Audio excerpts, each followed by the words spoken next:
Hello everyone, I'm Paul McGuire Grimes. Andy Samberg has made people laugh for years with his goofy characters and sketches on TV shows like Saturday Night Live and Brooklyn Nine-Nine, or in movies like Popstar and Hot Rod. He shows off a promising new side of him in the movie Palm Springs, which is now streaming on Hulu, and I want to talk about it. This is Paul's trip to the movies.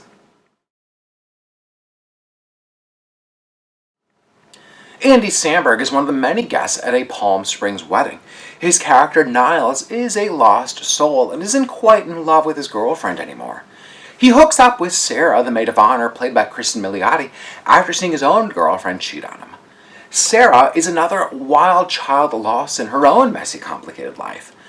You would think that they'd be a match made for each other, but Sarah quickly finds herself in the same rut as Niles when they are both caught in a time loop. Now, if you think that I just gave away a major spoiler, it's directly stated like that in the trailers. The movie also stars J.K. Simmons, Camila Mendes, Tyler Hoechlin, and June Squibb. Palm Springs was written by Andy Sierra and directed by Max Barbakow, who is making his feature film debut as a director. Knowing that this high-concept comedy is coming from two new voices makes it all the more impressive. Now, we frequently see the time loop construct used for sci-fi or action films, but with Palm Springs it offers up a meditation on life and really contextualizes what happens with people who often make the same mistakes over and over again, as if they didn't learn from the last bad breakup or employment opportunity or argument or what have you. And I'm sure you know many people like that. The notes that I was actually jotting down while watching the movie were actually more questions that the film raises to its viewers than actual criticism of the movie. Here are two examples. Do we earn our way out with giving back and selfless acts?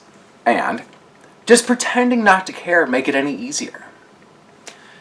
Movies using a time loop can be tricky, but I never felt that Palm Springs lost its center focus for Niles and Sarah. It never broke its own rules just to throw our characters in weird situations. It always felt grounded in making the two of them learn and grow. There's an unpredictable nature with the film, as they truly didn't know what was going to happen next, or what antics that they'd find themselves in. There were revelations about certain side characters that then justified behaviors of Niles and Sarah's. This then led to really poignant moments between the two of them.